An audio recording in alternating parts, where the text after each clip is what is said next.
आनंद कंद मधुरेश षष्ठ निधि श्री मुकुंद राय जी एवं रसेश श्री गोपाल लाल जी की असीम अनुकंपा से श्रीमद् भागवत सप्ताह कथा ज्ञान महायज्ञ का आयोजन जगतगुरु वल्लभाचार्य षष्ठ पीठाधीश्वर पूज्यपाद अनंत श्री विभूषित गोस्वामी श्याम मनोहर जी महाराज की असीम अनुकंपा से वैशाख शुक्ल प्रतिपदा सोमवार दिनांक 28 अप्रैल 2025 से वैशाख शुक्ल सप्तमी रविवार 4 मई 2025 तक किया गया।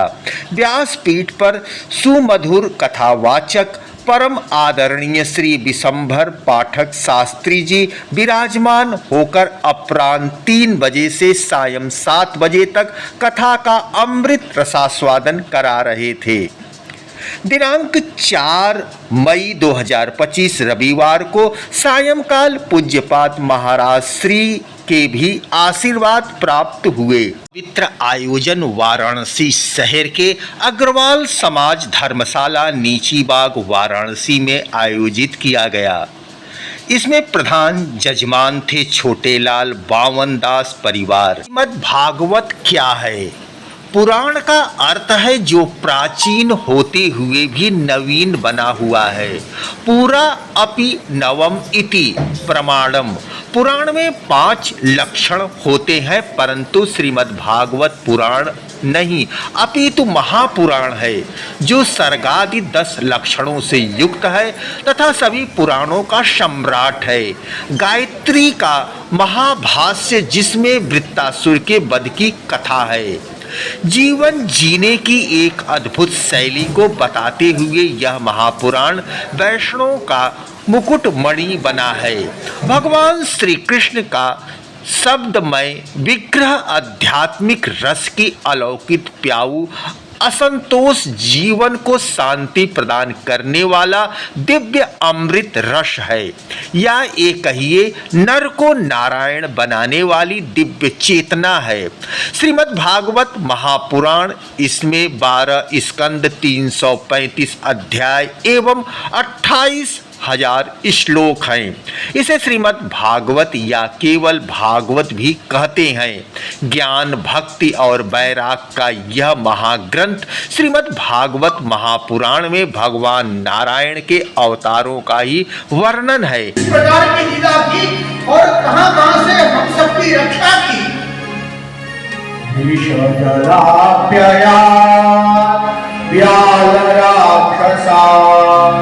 वक्षमारुता वैद्युतानला विषमयात्मजा विश्वतो भया दृषभते वयं रक्षिता।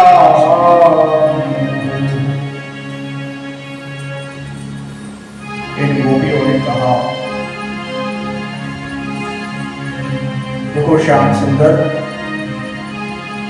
जिस दिन से तुम्हारा जन्म इस ब्रजमंडल में भरा, उसी दिन से जो है इसी स्थान को वह जो इंदिरा है, वह जो लक्ष्मी जो है, इसी पूरे ब्रजमंडल में वह क्रीड़ा करती है, खेलती है। अर्थात यदि लक्ष्मी ने जो है अपने रहने के लिए कोई स्थान बनाया है, ऐसा स्थान बताया कि हम यहाँ पर निवास करेंगे, तो पूरे ब्रजमंडल को ही जो है इसने वह स्थान को नियुक्त किया।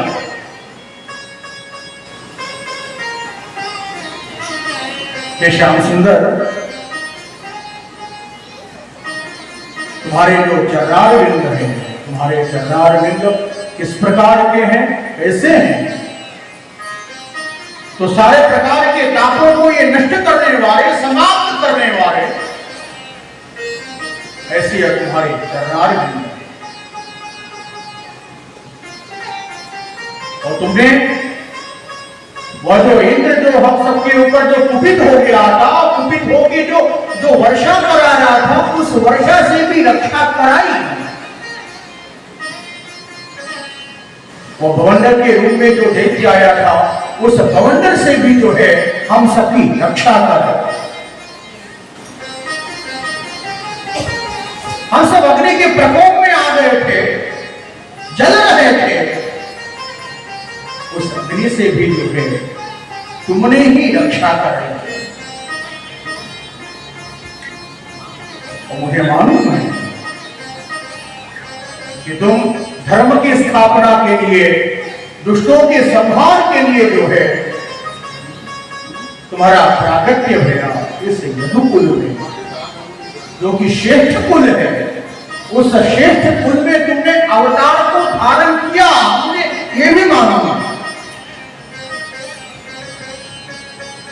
तुम्हारी तो विशेषता है, और तुम्हारी विशेषता के साथ साथ में श्याम सुंदर तुम्हारी जो कथा है ये भी विशेषताओं से युक्त है। क्या उसकी विशेषता है? हम वह जानती हैं। गोपियों ने कथा की विशेषता के बारे में इस गीत में वर्णन किया। क्या कह रही है? तव कथामृतम, इसमें 4 चीजें बताई गई। स्वानुभावम, अखिल श्रुति सारम, एकम और अध्यात्म दीपम। 4 वस्तु यहाँ पर इस श्लोक में मुख्य रूप से बताई गई है। ये चारों वस्तु प्रमेय, प्रमाण और असाधारणता और उत्तम फलता को बताती है। स्वानुभावम प्रमेय रूप है, अखिल श्रुति सारम प्रमाण रूप है, एकम असाधारणता है और अध्यात्म दीपम ये साधनोत्तमता है। ये चारों चीज सुखदेव जी के अंदर प्राप्त है और वो चारों चीज इस श्रीमद् भागवत में भी प्राप्त है। ये अध्यात्म दीपक है।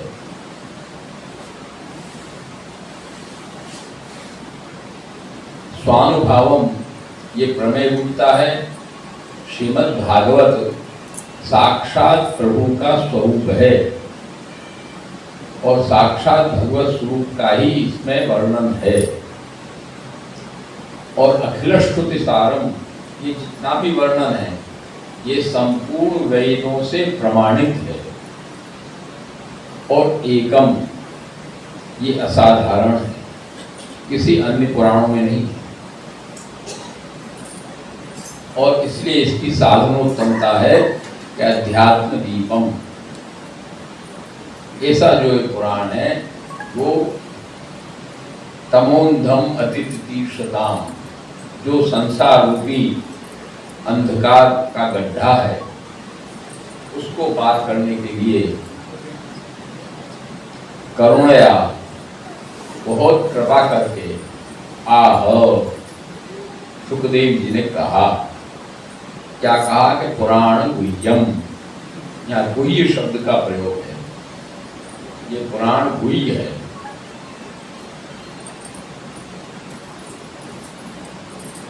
गुह्य शब्द का प्रयोग भगवत गीता में भी आया है। गुह्य शब्द का प्रयोग श्रीमद् भागवत में भी आया है। गुह्य का तात्पर्य है कि ये बहुत गंभीर और गूढ़ वस्तु है। ये कोई सामान्य वस्तु नहीं है। इसलिए आप देखिए अभी समापन में भी आया, महामंत्र भी शास्त्री जी ने बुलवाया, हरे नमः। संपूर्ण श्रीमद् भागवत का मूल यही है। प्रारंभ में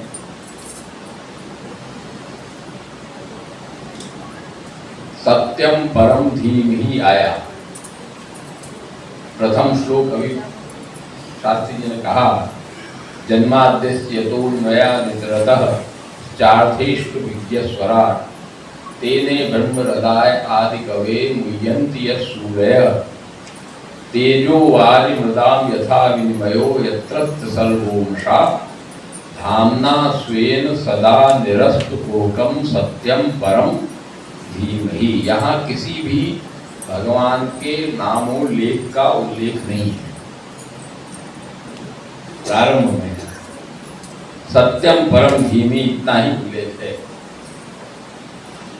परंतु कोई भी शास्त्र को समझने के लिए उपक्रमोपसंहार का ज्ञान होना आवश्यक है।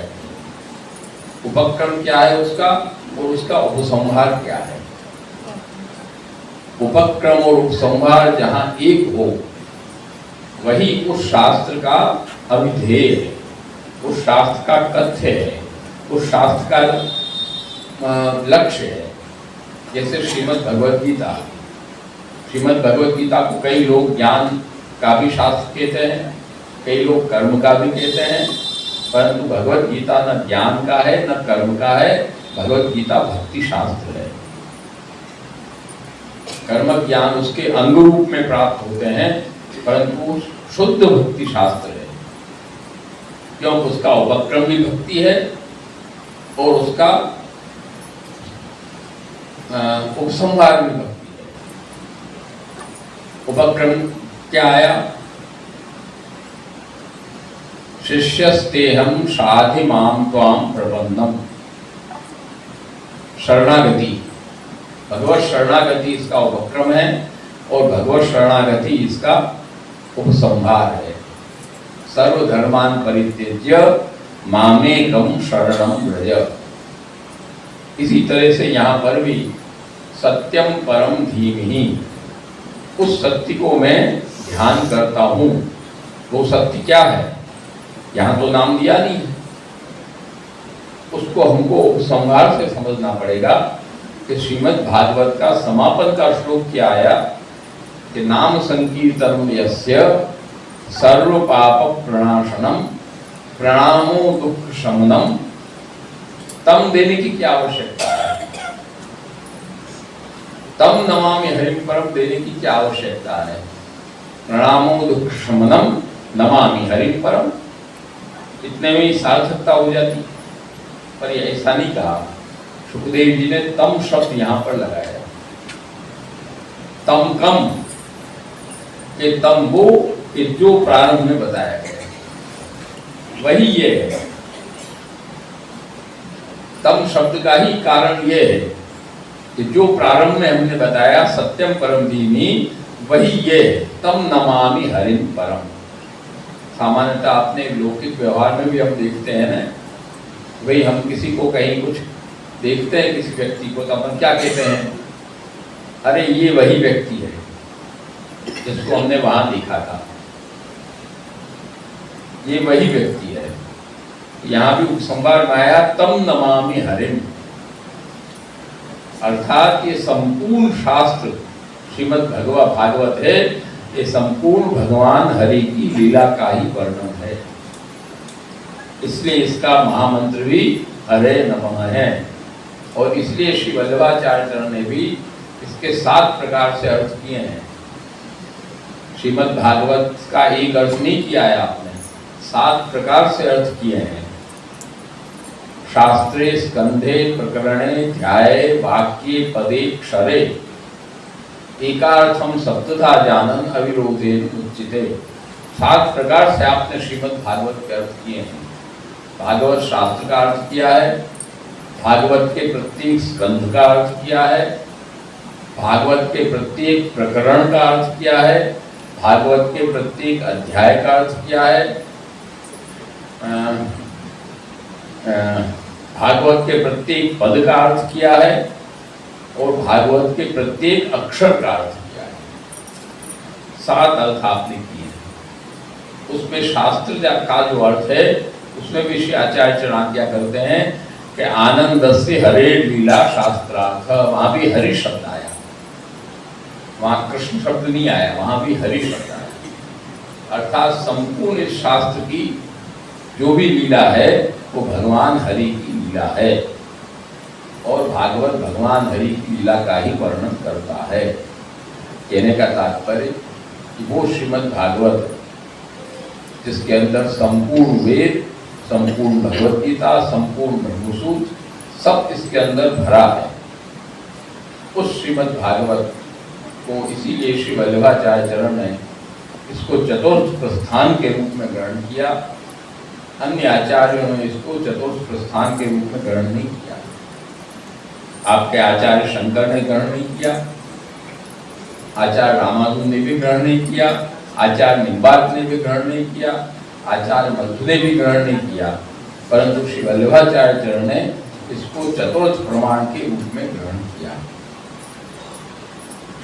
क्योंकि यदि इसको ग्रहण नहीं करते हैं तो अधूरा रह जाता है। इसलिए हमको ये बात कहने में कोई संकोच नहीं है कि भारतीय दर्शन, संपूर्ण भारतीय आस्तिक दर्शन, नास्तिक दर्शन का विषय नहीं है यहाँ पर, आस्तिक दर्शन जो भारतीय है उसमें यदि श्री वल्लभ दर्शन को हम ग्रहण नहीं करते हैं तो भारतीय दर्शन अधूरा रह जाता है, वो पूर्ण हो ही नहीं सकता। पूर्णता वल्लभ दर्शन को ग्रहण करने पर ही होगी, नहीं तो हो ही नहीं सकती। क्योंकि अन्य में श्रीमद् भागवत को प्रमाण रूप में ग्रहण ही नहीं किया गया, अधूरा ही रह जाएगा। वेद में जो आपको शंका है उस शंका का निराकरण भगवत गीता करेगी, भगवत गीता में जो शंका है उसका निराकरण ब्रह्मसूत्र करेगा,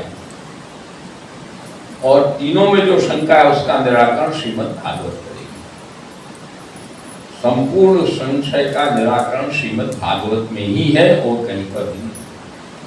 इसलिए श्रीमद् भागवत को श्री वल्लभाचार्य चरण ने चतुर्थ प्रस्थान रूप में ग्रहण किया, और आज भी इसीलिए श्रीमद् भागवत की जितनी कथाएं होती होगी इतनी किसी दूसरे पुराण की कथाएं नहीं होती। शिव पुराण भी होता है, गरुड़ पुराण भी होता है, विशेष निमित्त से अलग अलग कथाएं बहुत होती है, परंतु श्रीमद् भागवत की जितनी कथाएं होती होगी इतनी कथा किसी की भी नहीं होती। इसीलिए प्रभु भी जब स्वधाम पधारे तब अपना तेज श्रीमद् भागवत में ही आपने बताया। परंतु यास्ति गोविंद भक्त कार्यम विधाय च, आप तो पधार रहे हो, पर हम आपके बिना करेंगे क्या? आपकी प्रतिनिधित्व कौन करेगा? कैसे हम रहेंगे?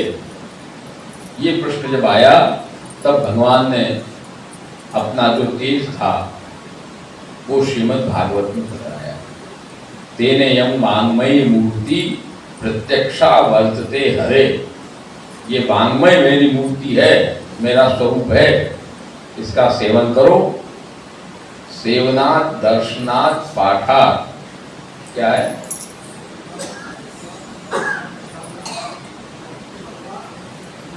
भूल रहे थोड़ा, पाप नाशिनी, चले चले जाता है, बीच में कुछ भूल रहे हैं।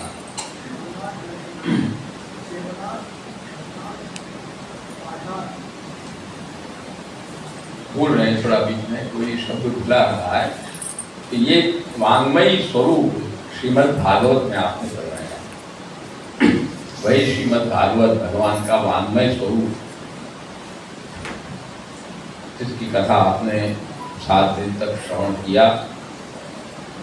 प्रभु कृपा से शास्त्री जी सुंदर कथा का क्रम भी रखते हैं। कुंभ में भी आपकी कथा का आयोजन वहाँ आवेश में कराया था हमने, बहुत सुंदर आनंद से कथा का आयोजन हुआ, और श्रीमद् भागवत के प्रत्येक प्रसंग का भी आनंद से श्रवण हुआ। इस श्रीमद् भागवत का श्रवण करके यथाशक्ति हम ये प्रयास रखें कि जितना भी हम इसमें से ग्रहण कर सकें, कुछ न कुछ ग्रहण करके उठें।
श्रीमद् भागवत महापुराण में भगवान श्री कृष्ण नारायण के अवतारों का ही वर्णन है। नैमिषारण्य में सनकादिक ऋषियों की प्रार्थना पर लोमहर्षण के पुत्र उग्रश्रवा सूत जी इस पुराण के माध्यम से श्री कृष्ण के 24 अवतारों की कथा कही है। श्रीमद् भागवत महापुराण में बार बार श्री कृष्ण के ईश्वरीय और अलौकिक रूप का ही वर्णन किया गया है। इसके पठन एवं श्रवण से भोग और मोक्ष तो सुलभ हो ही जाता है। कहा गया है कि भगवान के चरण कमलों की अविचल भक्ति भी सहज प्राप्त हो जाती है। मन की शुद्धि के लिए इससे बड़ा कोई अन्य साधन नहीं है। सिंह की गर्जना सुनकर जैसे भेड़िए भाग जाते हैं, वैसे ही भगवान के पाठ से कलयुग के समस्त दोष नष्ट हो जाते हैं। इसके श्रवण मात्र से ही हरि हृदय में आ विराजते हैं। दर्शकों, आप देख रहे हैं अपना आईना न्यूज यूपी की नई प्रस्तुति नया सवेरा। मैं सियाराम मिश्र। भगवान श्री कृष्ण के सखा उद्धव जी श्री कृष्ण से एक प्रश्न करते हुए कहते हैं कि हे श्री कृष्ण, जब आप सहदेह अपने धाम चले जाएंगे तब आपके भक्त इस धरती पर कैसे रहेंगे? वे किसकी उपासना करेंगे? भगवान कहते हैं निर्गुण की उपासना। तब उद्धव कहते हैं भगवान, निर्गुण की उपासना में बहुत कष्ट है, अतः हे भगवत इस विषय में भली प्रकार से आप विचार करें। स्वधाम गमन के समय भगवान श्री कृष्ण उद्धव की बात पर स्मरण करते हैं और अपने दिव्य देह के तेज को श्रीमद् भागवत महापुराण के ग्रंथ में प्रवेश कर प्रतिष्ठित कर देते हैं और उसी दिन से श्रीमद् भागवत महापुराण भगवत श्री कृष्ण का ही शरीर माना जाता है। दर्शकों, आईना न्यूज यूपी की नई प्रस्तुति नया सवेरा देखने के लिए चैनल को सब्सक्राइब करें और धर्म, संस्कृति, ज्ञान, अध्यात्म, श्रीमद् भागवत से जुड़ते रहें और अपने तन मन को पवित्र करें।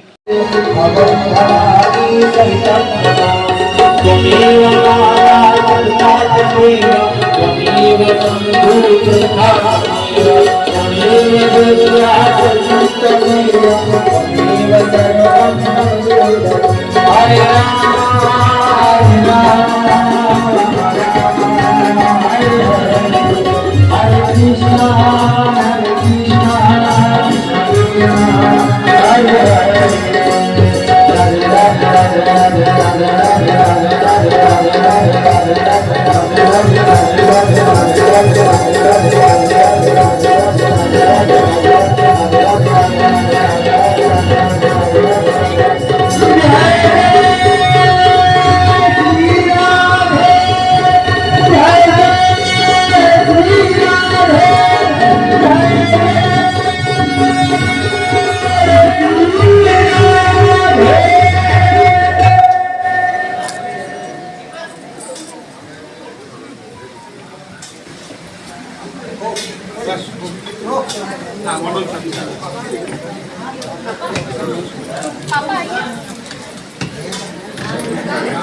बेटा का